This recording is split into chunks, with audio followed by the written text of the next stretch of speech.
உயரத்திற்கு நம் தேசத்தை உயர்த்திக் கொண்டிருக்கும் நம் பாரத பிரதமர் மாண்புமிகு நரேந்திர மோடி அவர்களுக்கு இந்நேரத்திலே என்னுடைய நன்றியையும் வணக்கத்தையும் முதலிலே தெரிவித்துக் கொள்கிறேன். நம் பாரத பிரதமர் மாண்புமிகு நரேந்திர மோடி அவர்களோட 11வது பட்ஜெட் இது. பாரத வரலாற்றில் தலை சிறந்த நிதியமைச்சர் மரியாதைக்குரிய திருமதி நிர்மலா சீதாராமன் அவர்களின் 8வது பட்ஜெட் இது. இது நடுத்தர வர்க்கத்தினருக்கான மிகச் சிறந்த பட்ஜெட்.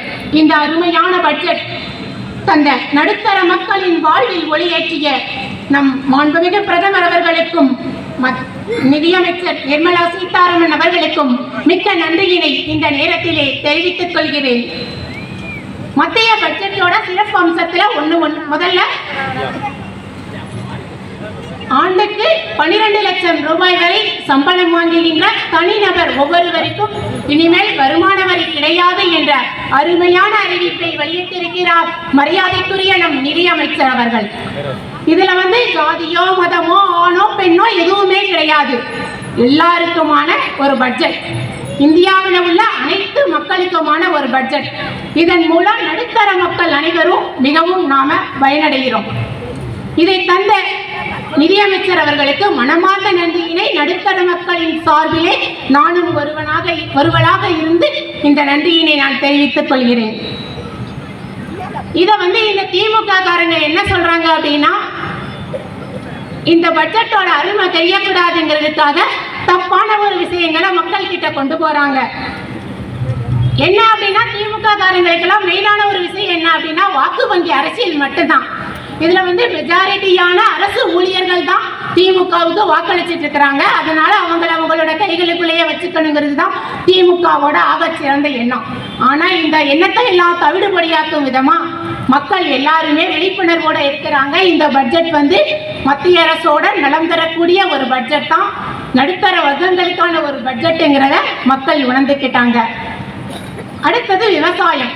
விவசாயத்துல பின்தங்கின 100 மாவட்டங்களை மேம்படுத்த தானிய கிருஷி யோஜனா என்ற திட்டத்தை அறிவித்து அதன் மூலம் நாட்டிலேயே வறண்ட நீர்நிலைகள் அதிகம் இருக்கும் மாநிலமான தமிழகம் தான் இதில் அதிகமான அளவுல பயன்பெறுது. ஆனா இதை இவங்க சொல்றதே கிடையாது. அடுத்தது கிசான் கடன் அட்டைகள். இந்த கிசான் கடன் அட்டைகள் மூலம் 7.7 கோடி விவசாயிகள் மீனவர்களுக்கு வழங்கப்படும் கடனுதவி 5 லட்சம் ரூபாயாக உயர்த்தப்பட்டுள்ளது.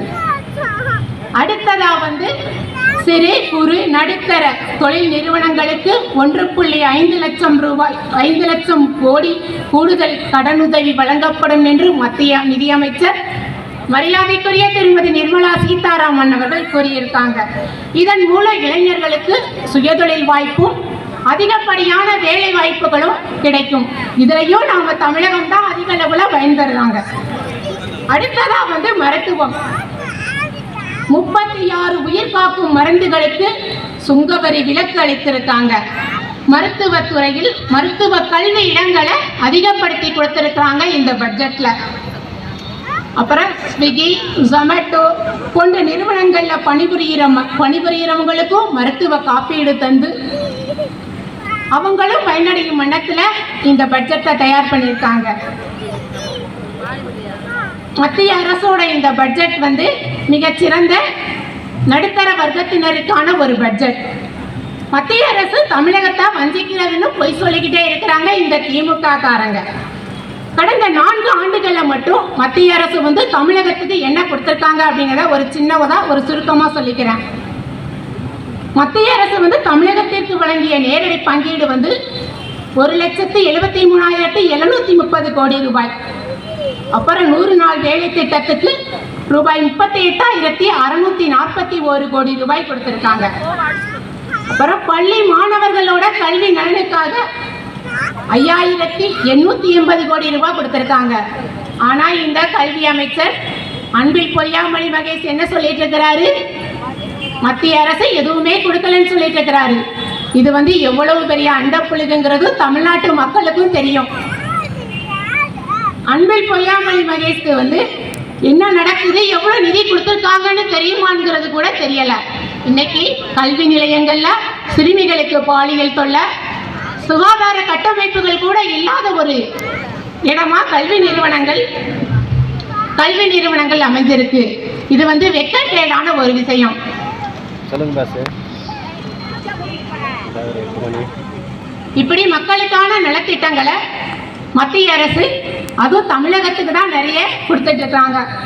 ஒண்ணு என்ன அப்படின்னா, இந்த 4 ஆண்டுகள்ல மட்டும் தமிழகம் பெற்ற நிதி எவ்வளவு அப்படின்னா 3.5 லட்சம் கோடி ரூபாய் ஆகும். தமிழக மக்களே சற்றே சிந்தியுங்கள்.